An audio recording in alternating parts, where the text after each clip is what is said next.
Hi friends, welcome back to Shriveda education channel. ಇಂದು ನಾನು 7/12/2025 ನಡೆದಂಥ ಟಿ ಪ್ರಶ್ನೆ ಪತ್ರಿಕೆಯಲ್ಲಿ ಪೇಪರ್ 2 ಭಾಗದಲ್ಲಿ ಕಂಡುಬಂದಂಥ ಗಣಿತ ಪ್ರಶ್ನೆ ಪತ್ರಿಕೆಯನ್ನು ಡಿಸ್ಕಸ್ ಮಾಡ್ತಾ ಇದ್ದೀನಿ. ಹಾಗಾಗಿ ಯಾರೆಲ್ಲ ವಿಡಿಯೋನ ಫಸ್ಟ್ ಟೈಮ್ ವಾಚ್ ಮಾಡ್ತಾರೆ ವಿಡಿಯೋನ ಸ್ಕಿಪ್ ಮಾಡದ ಕೊನೆ ತನಕ ನೋಡಿ.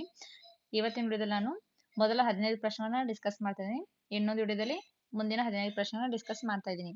ಸೊ ವಿಡಿಯೋನ ಸ್ಟಾರ್ಟ್ ಮಾಡೋಣ ಬನ್ನಿ ಫ್ರೆಂಡ್ಸ್. 91ನೇ ಪ್ರಶ್ನೆ. 35% of number is 28, then the number is. ಒಂದು ಸಂಖ್ಯೆಯ 35% ಬೆಲೆಯು 28 ಆದರೆ ಆ ಸಂಖ್ಯೆಯು. Option 1 90, option 2 63, option 3 75, option 4 80. ಹಾಗಾದ್ರೆ ಇಲ್ಲಿ ನೋಡಿ, ಒಂದು ಸಂಖ್ಯೆ 35% ಬೆಲೆ ಎಷ್ಟೈತೆ ಅಂತ ಕೇಳಿದಾರೆ ಅಂದ್ರೆ 28 ಅಂತ ಹೇಳಿದಾರೆ. ಹಾಗಾದ್ರೆ ಆ ಬೆಲೆ ಯಾವ್ದಂತ ಕಂಡಿಡಿಯ ಕೇಳ್ಯಾರ. ಹಾಗಾದ್ರೆ ನೋಡಿ 28 ಎಷ್ಟು ಶೇಕಡ 35 ಐತೆ ಅಂದ್ರ 35 into 100 ಅಂತ ಬರ್ಕೋಬಹುದು. ಹಾಗಾದ್ರೆ ಕ್ಯಾನ್ಸಲ್ ಮಾಡ್ರಿ. ಇವಾಗ 5 7 35, 5 2 10, 0. ನೆಕ್ಸ್ಟ್ 7 1 7, 7 4 28. ಹಾಗಾದ್ರೆ ಈಗ ನೋಡ್ರಿ ಏನು ಉಳಿತಿಲ್ಲಿ 4 into 20, 24 80. ಸೊ ಹಾಗಾದ್ರೆ ಆ ಸಂಖ್ಯೆ ಯಾವ್ದಂತ ನೋಡಿದ option 4 8 is the right answer ಅಂತ ಹೇಳ್ಬೋದು. ಎಲ್ಲರಿಗೂ ಅರ್ಥ ಆಯ್ತು ಅನ್ಕೊಂಡಿದ್ದೀನಿ. ಮುಂದಿನ ಪ್ರಶ್ನೆ 92ನೇ ಪ್ರಶ್ನೆ. The true statement among these given statements is. ಕೊಟ್ಟಿರುವ ಹೇಳಿಕೆಗಳಲ್ಲಿ ಸರಿಯಾದ ಹೇಳಿಕೆಯು. Option 1 square root of x plus 3 is polynomial. Square root of x plus 3 is ಒಂದು ಬಹುಪದೋಕ್ತಿಯಾಗಿದೆ. Option 2 is a constant polynomial. 2 ಇದು ಒಂದು ಸ್ಥಿರ ಬಹುಪದೋಕ್ತಿಯಾಗಿದೆ. 3 cubic polynomial always have 2 zeros only. ಒಂದು ಘನ ಬಹುಪದೋಕ್ತಿ ಯಾವಾಗಲೂ ಎರಡೇ ಶೂನ್ಯತೆಗಳನ್ನು ಹೊಂದಿರುತ್ತದೆ. Option 4 the degree of zero polynomial is 1. ಶೂನ್ಯ ಬಹುಪದೋಕ್ತಿಯ ಡಿಗ್ರಿಯು 1 ಆಗಿದೆ. ಹಾಗಾದ್ರೆ ಈ ಕೊಟ್ಟಂತ ಹೇಳಿಕೆಗಳಲ್ಲಿ ಯಾವ ಹೇಳಿಕೆ ಸರಿಯಾಗಿತ್ತು ಅಂತ ಕೇಳಿದಾರೆ.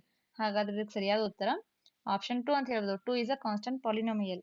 2 ಒಂದು ಸ್ಥಿರ ಬಹುಪದೋಕ್ತಿಯಾಗಿದೆ ಅಂತ ಹೇಳ್ಬೋದು. Option 2 is a right answer ಅಂತ ಹೇಳ್ಬೋದು. Square root of x plus 3 is a polynomial is ತಪ್ಪಾದ ಹೇಳಿಕೆ ಅಂತ ಹೇಳ್ಬೋದು.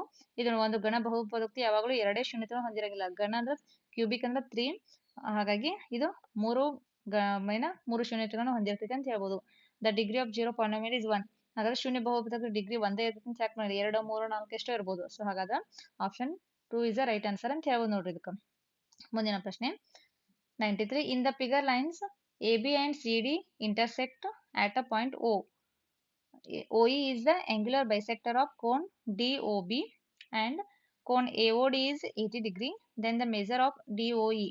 ಹೌದಾ, ಕೋನ್ DOE ಕಂಡಿಡಿ ಅಂತ ಹೇಳ್ಯಾರ. ಹಾಗಾದ್ರೆ ನೋಡ್ರಿ, ಇವತ್ತು ಚಿತ್ರದಲ್ಲಿ AB ಮತ್ತು CD ಲೈನ್ಗಳಿಂದ ನಾವು ಎರಡು O ಬಿಂದುವಿನಲ್ಲೇ ಛೇದಿಸಿದಾವೆ. ಇಂಟರ್ಸೆಕ್ಟ್ ಅಂದ್ರೆ ಛೇದಿಸ್ತಾವ ಅಂತ ಹೇಳ್ಬೋದು. ಹಾಗಾದ್ರೆ OE ಇದೇನೈತಲ್ಲ, ಈ OE ರೇಖೆ OE ಕೋನ DOB ದ ಕೋಣಾರ್ಧಕ ಅಂದ್ರೆ ಅರ್ಧ ಆಯ್ತು ಅಂತ ಹೇಳಿದಾರೆ. ಆಲ್ರೆಡಿ ಅವರು ಕೊಟ್ಟಾರ, ಅರ್ಧ ಕೋಣಾರ್ಧಕ ರೇಖೆ ಅಂತ ಕೊಟ್ಟಾರ ಅಂತ ಹೇಳಿದಾರ. ಹಾಗಾದ್ರೆ ಕೋನ್ AOD ಎಷ್ಟು 80 ಡಿಗ್ರಿ ಅಂತ ಹೇಳ್ಯಾರ. ಹಾಗಾದ್ರೆ ಕೋನ್ DOE ಇದನ್ನ ಈ ಕೋಣದ ಬೆಲೆ ಕಂಡಿಡಿ ಅಂತ ಹೇಳ್ಯಾರ. ಹಾಗಾದ್ರೆ ಇಲ್ಲಿ ನೋಡ್ರಿ, ಕೋನ್ AOB ಒಂದ ಸರಳ ರೇಖೆ ಅಂತ ಹೇಳ್ಬೋದು. ಹೌದಾ, ಸರಳ ಕೋಣ ಅಂತ ಹೇಳ್ಬೋದು ನೋಡ್ರಿ.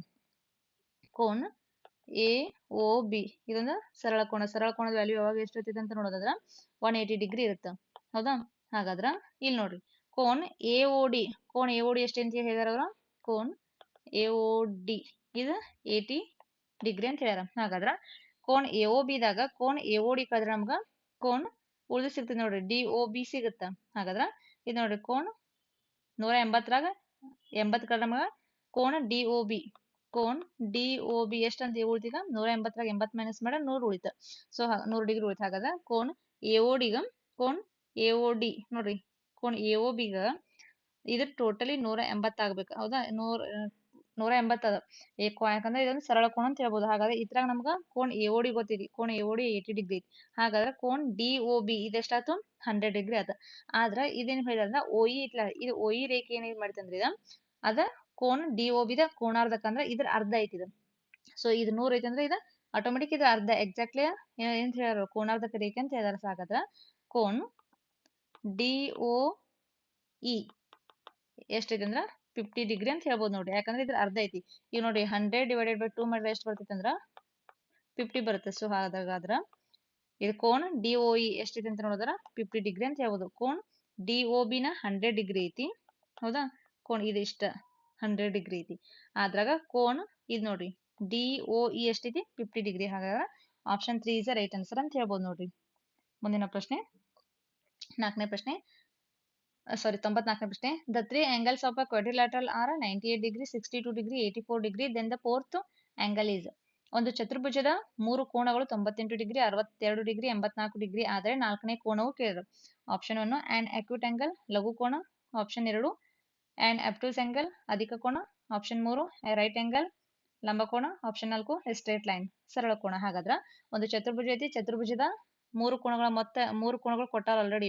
ಚತುರ್ಭುಜದ ನಾಲ್ಕು ಕೋನಗಳ ಮೊತ್ತ ಎಷ್ಟಿರ್ತದೆ ನಮ್ದು 360 ಡಿಗ್ರಿ ಇರುತ್ತೆ. ಹಾಗಾದ್ರೆ ಇಲ್ಲಿ ಮೂರು ಕೋನಗಳ ಅತಿ ಕೊಟ್ಟಾರ. ಒಂದು 98 ಐತಿ, ಒಂದು 62 ಐತಿ, ಒಂದು 84 ಐತಿ. ಇವು ಮೂರು ಕೋನಗಳನ್ನ ಕೂಡಿಸ್ರಿ. 98, 62, 84 ಡಿಗ್ರಿ. ಇನ್ನು ಮೂರು ಕೂಡಿಸಿದ ನಮಗ ಏನ್ ಸಿಗ್ತದೆ ಅಂದ್ರೆ ನೋಡಂತೇಳಿ ಮೂರು ಕೋನಗಳ ಅತಿ ಮೊತ್ತದಾಗ ಈ ಟೋಟಲ್ 360ದಾಗ ಮೈನಸ್ ಮಾಡಿ ನಮ್ಗೆ ನಾಲ್ಕನೇ ಕೋನ ಸಿಗುತ್ತೆ. ಹಾಗಾಗಿ 8 2 10, 14. ನೆಕ್ಸ್ಟ್ 9 10, 18, 18, 24, 244. ಹಾಗಾದ್ರೆ ಇಲ್ಲಿ ನೋಡ್ರಿ ಚತುರ್ಭುಜದ ನಾಲ್ಕು ಕೋನಗಳ ಮೊತ್ತ ಎಷ್ಟೈತಿ 360 ಡಿಗ್ರಿ ಐತಿ. ಹಾಗಾದ್ರೆ ಈ ಕೊಟ್ಟಂತ ಮೂರು ಕೋನಗಳ ಮೊತ್ತ ಎಷ್ಟೈತಿ ಈಗ ಎಷ್ಟಾಯ್ತು 244 ಐತಿ. ಈ 360ರಾಗ 244 ಮೈನಸ್ ಮಾಡಿದ್ರೆ ನಮ್ಗೆ ಎಷ್ಟು ಉಳಿತೈತಿ ಅಂತ ನೋಡಿದ್ರ ಹತ್ತರಾಗ 4 ಕಳೆದ್ರೆ 6 ಒಂದ್ ಕೈಲ, 6ರಾಗ 5 ಕಳೆದ್ರೆ 1, ನೆಕ್ಸ್ಟ್ 3ರಾಗ 1 ಕಳೆದ್ರೆ 1. ಹಾಗಾದ್ರೆ ಆ ನಾಲ್ಕನೇ ಕೋನ ಫೋರ್ತ್ ಐತ್ಲಾ, ನಾಲ್ಕನೇ ಕೋನ ಎಷ್ಟೈತಿ ಅಂತ ನೋಡೋದ್ರ ನಾಲ್ಕನೇ ಕೋನ 116 ಡಿಗ್ರಿ ಐತಿ. ಹಾಗಾದ್ರೆ 116 ಡಿಗ್ರಿ ನೋಡೋದ ಇದು ಲಘು ಕೋನ ಆಗಂಗಿಲ್ಲ. ಲಘು ಕೋನದ ಅಳತೆ ಎಷ್ಟೈತಿ 0 to 90 ಡಿಗ್ರಿ ಒಳಗಿದ್ರೆ ಲಘು ಕೋನ ಅಕ್ಯೂಟ್ ಆಂಗಲ್ ಆಗತ್ತಾ. 90 to ಎಕ್ಸಾಕ್ಟ್ಲಿ 90 ಅಂದ್ರೆ ಲಂಬ ಕೋನ ಆಗತ್ತಾ. ಹೌದಾ? ಹಾಗಾದ್ರೆ ಇದು 116 ಐತಿ ಅಂದ್ರೆ option 2 is the right answer ಅಂತ ಹೇಳ್ಬೋದು. ಯಾಕಂದ್ರೆ ಆ್ಯಂಡ್ ಅಬ್ಟ್ಯೂಸ್ ಆಂಗಲ್ ಇಸ್ ಅದರದ್ದು ಇದು ಎಷ್ಟಂತ ವ್ಯಾಲ್ಯೂ ಎಷ್ಟಂತ ನೋಡಿದ್ರೆ 90 greater than 90 and less than 180 degree ಅಂತ ಹೇಳ್ಬೋದು. ಹಾಗಾದ್ರೆ ಇದು 116 ಅನ್ನೋದ 90ಕ್ಕಿಂತ ಹೆಚ್ಚು 180ಕ್ಕಿಂತ ಕಡಿಮೆ ಇರೋದ್ರಿಂದ ಹಾಗಾಗಿ ಇದೊಂದು ಅಧಿಕ ಕೋನ ಆ್ಯಂಡ್ ಅಬ್ಟ್ಯೂಸ್ ಆಂಗಲ್ ಅಂತ ಹೇಳ್ಬೋದು. Option 2 is the right angle ಅಂತ ಆನ್ಸರ್ ಅಂತ ಹೇಳ್ಬೋದು. ಆ್ಯಂಡ್ ಅಬ್ಟ್ಯೂಸ್ ಆಂಗಲ್ ಎಲ್ಲರಿಗೂ ಅರ್ಥ ಆಯ್ತು ಅನ್ಕೊಂಡಿನಿ. ಮುಂದಿನ ಪ್ರಶ್ನೆ 95ನೇ ಪ್ರಶ್ನೆ. Given -4m+3 into -4m+1 equal to -4:6. Then the value of m is -4m+3 into -4m+1 equal to -4:6. ಆದರೆ m ನ ಬೆಲೆ ಕಂಡುಹಿಡಿ ಅಂತ ಹೇಳ. ಇಲ್ಲೊಂದು ಘಾತಾಂಕ ಮೇಲೆ ಲೆಕ್ಕ ಕೊಟ್ಟಾರ, ಇದನ್ನ ಕಾಂಪೋನೆಂಟ್ಸ್ ಮೇಲೆ ಲೆಕ್ಕ ಕೊಟ್ಟಾರ. ಅದ್ರಾಗ m ದ ವ್ಯಾಲ್ಯೂ ಕಂಡುಹಿಡಿಯಕ್ಕೆ ಹೇಳ್ಯಾರ. Option 1, option 2 2, option 3 3, option 4 4. ಹಾಗಾದ್ರೆ m ದ ವ್ಯಾಲ್ಯೂ ಎಷ್ಟು ಬರ್ತೈತೆ ಅಂತ ನೋಡಿದ್ರ ಕೊಟ್ಟಂತ ಇದನ್ನ ಸಂಖ್ಯೆನ ಫಸ್ಟ್ ಬರ್ಕೊಳ್ಳಿ. m+1 ಪ್ಲಸ್ ಇಂಟು ಇದು ಇಂಟು -4m+1 equal to -4:6 ಬರ್ದು. ಹಾಗಾದ್ರೆ ಇದು ಯಾವ ಫಾರ್ಮ್ದಾಗ ಐತೆ ಅಂದ್ರೆ a⁻m into a⁻n equal to a⁻m+n. ಇದು ಘಾತಾಂಕದ ಮೊದಲನೇ ನಿಯಮ ಅಂತ ಹೇಳ್ಬೋದು. ಇದು ಹೌದಾ ಫಸ್ಟ್ ರೂಲ್, ಘಾತಾಂಕದ ಫಸ್ಟ್ ರೂಲ್ ಅಂತ ಹೇಳ್ಬೋದು. ಹಾಗಾದ್ರೆ ಇವು ಸೇಮ್ ಇರೋದ್ರಿಂದ ಇದು ಆಧಾರ ಸಂಖ್ಯೆ ಸೇಮ್ ಅದ, ಘಾತಾಂಕ ಮಾತ್ರ ಬೇರೆ ಬೇರೆ ಇರೋದ್ರಿಂದ ನಾನು ಇದು m+3 ಇದು m+3 ಇದು ನಾಟ್ 1. ಹೌದಾ? ಹಾಗಾದ್ರೆ -4 ನೋಡ್ರಿ m+3 ಇಲ್ಲಿ a⁻m ಇದು ನೋಡಿ a⁻m into a⁻n equal to a⁻m+n. So ಹಾಗಾಗಿ ಡೈರೆಕ್ಟ್ ಆಗಿ ಬರ್ಕೋಬಹುದು. ನೋಡ್ರಿ ಇನ್ ಪ್ಲಸ್ ಮಾಡ್ಕೋದ m+1 equal to -4:6. ಹಾಗಾದ್ರೆ ಎರಡು ಸೈಡ್ -4 ಕ್ಯಾನ್ಸಲ್ ಆಗುತ್ತೆ ಸೇಮ್ ಆಧಾರ ಸಂಖ್ಯೆಗಳಿಂದ. ಈಗ ನೋಡಿ ಘಾತಾಂಕಗಳನ್ನ ಮಾತ್ರ ಬರ್ಕೊಳ್ಳಿ. m+3 plus m+1 equal to 6. ಹಾಗಾದ್ರೆ m+m ಅಂದ್ರೆ 2m plus 3 plus 1 4 equal to 6. ಹೌದಾ? 2m ನಮ್ಗೆ m ವ್ಯಾಲ್ಯೂ ಬೇಕೈತಿ 6. 4 ಪ್ಲಸ್ 4 ಇದೆ ಈಕ್ವಲ್ಸ್ ಇಂದ ರೈಟ್ ಸೈಡ್ ಹೋದ -4 ಆಗುತ್ತೆ. 2m equal to 6 minus 4 equal to 2. m equal to 2/2. 2 2 1 therefore m equal to 1. ಹಾಗಾದ್ರೆ m value ಎಷ್ಟು ಅಂತ ಬರುತ್ತೆ ನೋಡೋದಾದ್ರೆ m equal to 1 ಅಂತ ನೋಡಿ. Option 1 is the right answer ಅಂತ ಹೇಳ್ಬೋದು. ಎಲ್ಲರಿಗೂ ಅರ್ಥ ಆಯ್ತು ಅನ್ಕೊಂಡೇನಿ. ಮುಂದಿನ ಪ್ರಶ್ನೆ 96ನೇ ಪ್ರಶ್ನೆ. The area of circle is 49 pi square units. Then the area of its quadrant is. ಒಂದು ವೃತ್ತದ ವಿಸ್ತೀರ್ಣವು 49 ಪೈ ಚದರಮಾನವಾಗಿದೆ. ಹಾಗಾದ್ರೆ ಅದರ ಒಂದು ಚತುರ್ಥಕದ ವಿಸ್ತೀರ್ಣವು option 1 49/4 pi square units. 49/4 pi ಚದರಮಾನ. Option 2 49 pi square units. 49 pi ಚದರಮಾನ. Option 3 98 pi square units. Option 3 ನೋಡ್ರಿ 98 ಪೈ ಚದರಮಾನ. Option 4 49/2 square units. 49/2 ಪೈ ಚದರಮಾನ. ಹಾಗಾದ್ರೆ ಒಂದು ವೃತ್ತ ಐತಿ. ವೃತ್ತದಾಗ ಏನ್ ಮಾಡ್ದ ನೋಡಿ, ಇದೊಂದು ನಮ್ದು ವೃತ್ತ ಹೌದಾ. ಈ ವೃತ್ತದಾಗ ನಾವು 4 ಭಾಗ ಮಾಡಿದ್ರ ಹೌದಾ. ಹಾಗಾದ್ರೆ ಇದು ನೋಡ್ರಿ ಈ ತರ ನಾವು ಒಂದ್ ನಿಮಿಷ 4 ಭಾಗ ಮಾಡಿ ಇದ್ದಾಗಿಂದ ಒಂದು ಭಾಗದ ಮಾತ್ರ ವಿಸ್ತೀರ್ಣ ಎಷ್ಟಂತ ಕೇಳಿದಾರೆ. ಹಾಗಾದ್ರೆ ಇದು 1, ಇದು 2, ಇದು 3, ಇದು 4, ಇವು 4 ಭಾಗ. ಹಾಗಾದ್ರೆ ಇದ್ರದ್ದು ಈ ಒಂದು ಭಾಗದ ವಿಸ್ತೀರ್ಣ ಮಾತ್ರ ಕೇಳಿದಾರೆ. ಹಾಗಾದ್ರೆ ಇಲ್ಲಿ ನೋಡ್ರಿ area of a circle is already ಕೊಟ್ಟಾರ ಅವರು. ವೃತ್ತದ ವಿಸ್ತೀರ್ಣ ಫಾರ್ಮುಲಾ ಏನಂದ ಪೈ ಆರ್ ಸ್ಕ್ವೇರ್. ಹೌದಾ? ಹಾಗಾದ್ರೆ ಏರಿಯಾ ಆಫ್ ದ ಸರ್ಕಲ್ ಎಷ್ಟೈತಿ ಅಂತ ಕೊಟ್ಟಾರ ಅವರು 49 ಪೈ ಸ್ಕ್ವೇರ್ ಯೂನಿಟ್ಸ್ ಅಂತ ಕೊಟ್ಟಾರ. ಹೌದಾ? ಹಾಗಾದ್ರೆ ಇಲ್ಲಿ ನೋಡ್ರಿ ಇಲ್ಲಿ ನಮ್ಗೆ ಇದು ಒಂದು ಭಾಗದ ಬೇಕಾಗಿದೆ ಅನ್ನೋದ್ರಿಂದ ನಾವೇನು ಹೆಂಗ್ ಬರಿಬಹುದು 1/4 ಪೈ ಆರ್ ಸ್ಕ್ವೇರ್ ಬರಿಬಹುದಾ? Pi r square. ನೆಕ್ಸ್ಟ್ ಈ 1/4 ಹೆಂಗೈತೆ ಹಂಗ ಬರ್ಕೊಡಿ. ಈ ಪೈ ಆರ್ ಸ್ಕ್ವೇರ್ ಅನ್ನೋದ ಏರಿಯಾ ಆಫ್ ಸರ್ಕಲ್ ಎಷ್ಟಂತ ಕೊಟ್ಟಾರ ಆಲ್ರೆಡಿ ಅವರ 49 ಪೈ ಸ್ಕ್ವೇರ್ ಯೂನಿಟ್ಸ್ ಅಂತ ಕೊಟ್ಟಾರ. ಹಾಗಾದ್ರ ಇದು ಹಿಂಗೆ ಬರ್ಕೋಬೋದೇ ನೋಡ್ರಿ 49/4 ಇಂಟು ಪೈ ಸ್ಕ್ವೇರ್ ಯೂನಿಟ್ಸ್.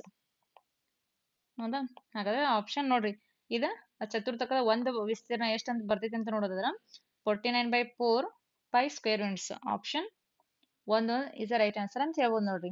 ಯಾಕಂದ್ರ ನಮ್ಗೆ ವೃತ್ತದಾಗ 4 ಭಾಗದ ಇದು ಒಂದು ಭಾಗದ ಬೇಕಾಯ್ತಂದ್ರ ಇದು ನೋಡ್ರಿ ವೃತ್ತದ 4 ಅಂದ್ರ ಭಿನ್ನರಾಶಿದಾಗ 4 ನೋಡ್ರಿ ಇಲ್ಲಿ 1/4 ಅಂತ ಬರಿಬಹುದು. ಭಿನ್ನರಾಶಿದಾಗ ಬರೀಬೇಕಂದ್ರೆ ನಮ್ಗೆ ಇದು ಒಂದು ಭಾಗದ ವಿಸ್ತೀರ್ಣ ಮಾತ್ರ ಬೇಕಾಗಿತ್ತು ಅನ್ನೋದಾಗ ಆ ಫಾರ್ಮುಲಾ ಏನಾಗ್ತೈತಿ 1/4 ಪೈ ಆರ್ ಸ್ಕ್ವೇರ್ ಆಗುತ್ತೆ. So pi r square value already ನಮ್ಗೆ ಗೊತ್ತೈತಿ 49 ಪೈ ಸ್ಕ್ವೇರ್ ಯೂನಿಟ್ಸ್ ಅಂತ ಗೊತ್ತೈತಿ. ಸೊ ಅದ್ರಾಗ ಒಂದು ವ್ಯಾಲ್ಯೂ ಪುಟ್ ಮಾಡಿದ್ನಿ. ಇಲ್ಲಿ ಪೈ ವ್ಯಾಲ್ಯೂ ಇದು ಮಾಡಿಲ್ಲ, ನಾನು ಮೆನ್ಷನ್ ಪುಟ್ ಮಾಡಿಲ್ಲ ಯಾಕಂದ್ರೆ ಆಲ್ರೆಡಿ ಅವ್ರು ಕೊಟ್ಟಿದ್ದಾರಲ್ಲ ಡೈರೆಕ್ಟ್ ಅದು ಆನ್ಸರ್ ಎಲ್ಲ ಪೈದಾಗಿರೋದ್ರಿಂದ ಡೈರೆಕ್ಟ್ ಆನ್ಸರ್ ಮಾಡಿದ್ದೀನಿ. ಸೊ ಹಾಗಾದ್ರೆ ಆಪ್ಷನ್ 1 ಇಸ್ ರೈಟ್ ಆನ್ಸರ್ ಅಂತ ಹೇಳ್ಬೋದು. ಈ ಟೈಪ್ ಲೆಕ್ಕ ನಾನು ವೃತ್ತಗಳು ಪಾಠದ ಡಿಸ್ಕಸ್ ಮಾಡುವಾಗ ಇದನ್ನೇ ಈ ಟೈಪ್ ಸೇಮ್ ಲೆಕ್ಕ ಡಿಸ್ಕಸ್ ಮಾಡಿದ್ದೀನಿ. ಯಾರಾದ್ರೂ ನೋಡಿಲ್ಲ ಅಂದ್ರೆ ನೋಡ್ಬೋದು. ಮುಂದಿನ ಪ್ರಶ್ನೆ 97ನೇ ಪ್ರಶ್ನೆ. The average of a group of numbers is 1, 4, 10, p 16 is a 9. Then the value of p is 1, 4, 10, p 16 ಸಂಖ್ಯೆಗಳ ಗುಂಪಿನ ಸರಾಸರಿ 9 ಆದಾಗ p ದ ಬೆಲೆ ಎಷ್ಟಂತ ಕೇಳಿದಾರೆ. ಹಾಗಾದ್ರೆ ಇಲ್ಲಿ ನೋಡಿ ಆಪ್ಷನ್ 1 12, ಆಪ್ಷನ್ 2 14, ಆಪ್ಷನ್ 3 13, ಆಪ್ಷನ್ 4 11. ಹಾಗಾದ್ರೆ ಇಲ್ಲಿ ನೋಡ್ರಿ ಇದು ಎವರೇಜ್ ಮೇಲೆ ಪ್ರಾಬ್ಲಮ್ ಇದೆ, ಸ್ಟ್ಯಾಟಿಕ್ಸ್ ಮೇಲೆ ಪ್ರಾಬ್ಲಮ್ ಐತಿ. ಸೊ ಹಾಗಾದ್ರೆ ಇಲ್ಲಿ ಕೊಟ್ಟಂತ ನೋಡ್ರಿ ಏನ್ ಕೊಟ್ಟ ಸರಾಸರಿ ಆಲ್ರೆಡಿ ಕೊಟ್ಟಾರ. ಹಾಗಾದ್ರೆ ಪಿ ವ್ಯಾಲ್ಯೂ ಕಂಡುಹಿಡಿ ಅಂತ ಹೇಳ್ಯಾರ. ಈಗ ನಮ್ಗೆ ಸರಾಸರಿ ಫಾರ್ಮುಲಾ ಗೊತ್ತೈತಿ ಆಲ್ರೆಡಿ. ಎವರೇಜ್ ಈಕ್ವಲ್ ಟು ನೋಡ್ರಿ ಸರಾಸರಿ ಈಕ್ವಲ್ ಟು ಪ್ರಾಪ್ತಾಂಕಗಳ ಮೊತ್ತ, ಕೊಟ್ಟಂತ ಪ್ರಾಪ್ತಾಂಕಗಳ ಮೊತ್ತ ಡಿವೈಡೆಡ್ ಬೈ ಒಟ್ಟು ಪ್ರಾಪ್ತಾಂಕಗಳ ಸಂಖ್ಯೆ. ಒಟ್ಟು ಪ್ರಾಪ್ತಾಂಕಗಳ ಪ್ರಾಪ್ತಾಂಕಗಳ ಮೊತ್ತ ಎಷ್ಟು ಬರ್ತದೆ ಅಲ್ಲಿ ಆಲ್ರೆಡಿ ಕೊಟ್ಟಾರ, ಅವ್ನು ಮೆನ್ಷನ್ ಮಾಡ್ಕೊಂಡು ತಗೊಂಡು ಇವಾಗ ಸರಾಸರಿ ಎವರೇಜ್ ಕೊಟ್ಟಾರ 9 ಅಂತ ಕೊಟ್ಟಾರ. ಸೊ ಒಟ್ಟು ಪ್ರಾಪ್ತಾಂಕಗಳ ಮೊತ್ತ ಇನ್ನೆಷ್ಟನ್ನು ಕೂಡಿಸ್ಬೇಕು ಇವಾಗ 1 + 4 + ನೋಡ್ರಿ 10 + p + 16 ಡಿವೈಡೆಡ್ ಬೈ ಒಟ್ಟು ಪ್ರಾಪ್ತಾಂಕಗಳ ಸಂಖ್ಯೆ ಎಷ್ಟು ನೋಡ್ರಿ 5 ಅದಾವ. ಸೊ ಹಾಗಾದ್ರೆ ಇಲ್ಲಿ ನೋಡಿ ಇಲ್ಲಿ ಕ್ರಾಸ್ ಮಲ್ಟಿಪ್ಲಿಕೇಶನ್ ಆಗುತ್ತೆ. ಏನು ಇರತ್ತಂದ್ರೆ 1 ಇರುತ್ತೆ. 9 5 45 ಹೌದಾ ಈಕ್ವಲ್ ಟು 1 + 5 1 + 4 5 5 + 10 15 15 + 16 ನೋಡ್ರಿ 10 15 15 ಮತ್ತು 16 15 + 16 ಎಷ್ಟಾಗುತ್ತೆ 31. ಸೊ 31 ಆಗುತ್ತೆ. 31 + p ಯಾಕಂದ್ರೆ ನಮ್ಗೆ p ವ್ಯಾಲ್ಯೂ ಬೇಕಾಗಿತ್ತು ಇಲ್ಲಿ, ಸಾರಿ p ವ್ಯಾಲ್ಯೂ ಬೇಕಾಗಿತ್ತು. ಹಾಗಾದ್ರೆ ಇಲ್ಲಿ ನೋಡಿ 45 minus equal +31 equal to right left side ಬಂದಾಗ ಮೈನಸ್ ಆಗುತ್ತೆ. So equal to p. ಅಂದ್ರೆ 45 ದಾಗ -31 ಮಾಡಿದ್ರೆ ಎಷ್ಟು ಉಳಿತೈತಿ ಅಂತ ನೋಡಿದ್ರೆ p ಈಕ್ವಲ್ ಟು ಎಷ್ಟು ಬರ್ತದೆ 14 ಬರುತ್ತೆ ನೋಡ್ರಿ. 45 31 ಮೈನಸ್ ಮಾಡಿದ್ರೆ 14 ಬರುತ್ತೆ. ಸೊ ಹಾಗಾಗಿ p's value is 14. Option 2 is right answer ಅಂತ ಹೇಳ್ಬೋದು. ಎಲ್ಲರಿಗೂ ಅರ್ಥ ಆಯ್ತು ಅನ್ಕೊಂಡೇನೆ. ಇದು ಕೂಡ ಸರಾಸರಿ ಪಾಠ ಡಿಸ್ಕಸ್ ಮಾಡುವಾಗ ಇದೇ ಟೈಪ್ ಸೇಮ್ ಪ್ರಾಬ್ಲಮ್ನ ಬಿಡಿಸಿದ್ದೇನೆ. ಯಾರಾದ್ರೂ ನೋಡಿಲ್ಲ ಅಂದ್ರೆ ನೋಡ್ಕೋಬಹುದು. ನಾನು ಅಲ್ಲಿ ಆಲ್ಮೋಸ್ಟ್ 2014ರಿಂದ 2024 ಅಷ್ಟು ಸರಾಸರಿಗಳನ್ನ ಒಂದೇ ಕಡೆ ಏನ್ ಮಾಡಿದೆ, ಒಂದು ಸರಾಸರಿ ಮಧ್ಯಾಂಕ ಮೀನ್ ಮೀಡಿಯನ್ ಮೋಡ್ ಮೇಲೆ ಕೇಳಿದಂತ ಪ್ರಶ್ನೆ ಒಂದು ಸೈಡ್ ಒಂದು ವಿಡಿಯೋ ಮಾಡಿದ್ದೀನಿ. ಅದ್ರಾಗ ಈ ಟೈಪ್ ಕ್ವಶನ್ ನಾನು ಡಿಸ್ಕಸ್ ಮಾಡಿದ್ದೀನಿ. 98ನೇ ಪ್ರಶ್ನೆ. The product of 2 number is -28/27. If one of the number is -4/9 then the other number is. ಎರಡು ಸಂಖ್ಯೆಗಳ ಗುಣಲಬ್ಧವು -28/27 ಆದರೆ ಅವುಗಳಲ್ಲಿ ಒಂದು ಸಂಖ್ಯೆ -4/9 ಆದರೆ ಮತ್ತೊಂದು ಸಂಖ್ಯೆ ಕೇಳಿದರು. Option 1 7/3, option 2 -1/3, option 3 1/7, option 4 -3/7. ಹಾಗಾದ್ರೆ ಇಲ್ಲಿ ನೋಡಿ ಎರಡು ಸಂಖ್ಯೆಗಳ ಗುಣಲಬ್ಧವು ಎಷ್ಟೈತೆ ಅಂತ ನೋಡಿದ್ರೆ -28/27 ಐತೆ. ಹಾಗಾದ್ರೆ ಅವುಗಳಲ್ಲಿ ಒಂದ್ ಸಂಖ್ಯೆ ಆಲ್ರೆಡಿ ಕೊಟ್ಟಾರ ಅವ್ರು -4/9 ಅಂತ ಕೊಟ್ಟಾರ. ಹಾಗಾದ್ರೆ ಇನ್ನೊಂದ್ ಸಂಖ್ಯೆ ಕಂಡಿಡಿ ಅಂತ ಹೇಳ್ಯಾರ. ಹಾಗಾದ್ರೆ ಇದಕ್ಕೆ ಹೆಂಗ್ ಕಂಡು ಹಿಡಿದು ಹೆಂಗಂತ ನೋಡಿದ್ರ, ಇಲ್ಲಿ ನೋಡಿ ಫಸ್ಟ್ ಒಂದ್ ಸಂಖ್ಯೆ ಯಾವ ಸಂಖ್ಯೆ ಐತದ -4/9 ಐತಿ ಇಂಟು ನಮ್ಗ x ಗೊತ್ತಿಲ್ಲ. ಈಕ್ವಲ್ ಟು ಇವೆರಡು ಕೂಡ್ಸ ಇವೆರಡು ಗುಣಲಬ್ಧ ಎಷ್ಟ್ ಐತಿ ಅಂತ ಹೇಳಿದಾರ -28/27 ಅಂತ ಹೇಳ್ಯಾರ. ಹಾಗಾದ್ರೆ ಇಲ್ಲಿ ನಮ್ಗೆ x ವ್ಯಾಲ್ಯೂ ಕಂಡು ಹಿಡಿಬೇಕು ಇವಾಗ. x ಈಕ್ವಲ್ ಟು -28/27 ಇಲ್ಲಿ ನೋಡಿ ಇಂಟು. ಹೌದಾ, ಇದ ಈಕ್ವಲ್ಷನ್ ಇಂದ ರೈಟ್ ಸೈಡ್ ಹೋಗ್ತೈತಿ. ಇವಾಗ ಈ -4/9 ಈಕ್ವಲ್ಷನ್ ಇಂದ ರೈಟ್ ಸೈಡ್ ಹೋದಾಗ ಏನಾಗುತ್ತೆ, ರೆಸಿಪ್ರೋಕಲ್ ಆಗುತ್ತೆ. 9/4 ಇಲ್ಲಿ ನೋಡ್ರಿ ಮೈನಸ್ ಐತಿ. ಸೊ ಮೈನಸ್ ಎರಡು ಸೈಡ್ ಇದನ್ನ ಕ್ಯಾನ್ಸಲ್ ಮಾಡ್ಬೋದು. ಇವಾಗ ನೋಡ್ರಿ 4 1 4 7 7 4 28 9 1 9 3 ಸೊ x ಈಕ್ವಲ್ ಟು ಎಷ್ಟು ಉಳಿತು ನೋಡ್ರಿ 7/3 ಉಳಿತು. ಹಾಗಾದ್ರೆ x ವ್ಯಾಲ್ಯೂ ಎಷ್ಟು ಬಂತ 7/3 ಬಂತು ನೋಡ್ರಿ. Option 1 is the right answer ಅಂತ ಹೇಳ್ಬೋದು. ಎಲ್ಲರಿಗೂ ಅರ್ಥ ಆಯ್ತು ಅನ್ಕೊಂಡೇನಿ. ಮುಂದಿನ ಪ್ರಶ್ನೆ 99. The volume of cone when its base area is a 49 pi cm square and height is 12 cm is ಪಾದದ ವಿಸ್ತೀರ್ಣ 49 ಪೈ ಸೆಂಟಿಮೀಟರ್ ಸ್ಕ್ವೇರ್ ಮತ್ತು ಎತ್ತರ 12 ಸೆಂಟಿಮೀಟರ್ ಇರುವ ಒಂದು ಶಂಕುವಿನ ಘನಫಲ ಕೇಳಿದಾರೆ. ಹಾಗಾದ್ರೆ ಇಲ್ಲಿ ನೋಡಿ option 1 154 pi centimetre cube, option 2 196 centimetre cube, option 3 96 pi centimetre cube, option 4 196 pi centimetre cube. ಹಾಗಾದ್ರೆ ಇಲ್ಲಿ ನೋಡ್ರಿ ಒಂದು ಶಂಕನ ತೆಗೆದು ಅಂದ್ರೆ ಇದು ನೋಡ್ರಿ, ಇದೊಂದು ನಮ್ದು ಶಂಕ ಅಂತ ಹೇಳ್ಬೋದು. ಸಾರಿ, ಶಂಕ ಆಗ್ಲಿಲ್ಲ, ತ್ರಿಭುಜ ಆಯ್ತು. ಒಂದ್ ನಿಮಿಷ, ಇದು ಶಂಕ ನಮ್ದು. ಹೌದಾ, ಈ ಶಂಕದಾಗ ಇದು ನೋಡ್ರಿ, ಇದು ನಮ್ದ ಹೈಟ್. ಹೈಟ್ ಅಂತ ಹೇಳಿ ಅನ್ಕೋಣ. ಹಾಗಾದ್ರೆ ಹೈಟ್ ಎಷ್ಟು ಕೊಟ್ಟಾರ, 12 ಸೆಂಟಿಮೀಟರ್ ಕೊಟ್ಟಾರ. ಹಾಗಾದ್ರೆ ಇದು ನೋಡ್ರಿ, ಈ ಶಂಕದಾಗಿಂದ ಇದೇನ್ ಪಾದ ಐತ್ಲ, ಈ ಪಾದ ನಾವು ವೃತ್ತ ಅಂತ ಕನ್ಸಿಡರ್ ಮಾಡ್ಬೋದು. ಯಾಕಂದ್ರೆ ವೃತ್ತಾಕಾರದಿಂದ ವೃತ್ತ ಅಂತ ಕನ್ಸಿಡರ್ ಮಾಡ್ಬೋದು. ಹಾಗಾದ್ರೆ ವೃತ್ತದ ವಿಸ್ತೀರ್ಣ ಫಾರ್ಮುಲಾ ಏನ್ ನಮ್ದ, ವೃತ್ತದ ವಿಸ್ತೀರ್ಣ equal to pi r square. ಇದು ಎಷ್ಟೈತೆ ಆಲ್ರೆಡಿ ಕೊಟ್ಟಾರ ಅವರು. ಎಷ್ಟೈತೆ ಅಂತ ನೋಡಿದ್ರ 49 ಪೈ ಸೆಂಟಿಮೀಟರ್ ಸ್ಕ್ವೇರ್ ಅಂತ ಆಲ್ರೆಡಿ ಕೊಟ್ಟಾರ. ಹಾಗಾದ್ರೆ ಇಲ್ಲಿ ಶಂಕು, ಇದು ಶಂಕುಲ, ಇದು ಈ ಕೋಣದ ಎತ್ತರ ಅಂದ್ರ ಶಂಕುವಿನ ಎತ್ತರ ಎಷ್ಟಂತ ಕೊಟ್ಟಾರ 12 ಸೆಂಟಿಮೀಟರ್ ಐತಿ. ಹಾಗಾದ್ರ ಇಲ್ಲಿ ನಮಗೆ ಕೇಳ್ಕೊ ಶಂಕುವಿನ ಘನಫಲ ಅಂದ್ರ volume of a cone. ಶಂಕುವಿನ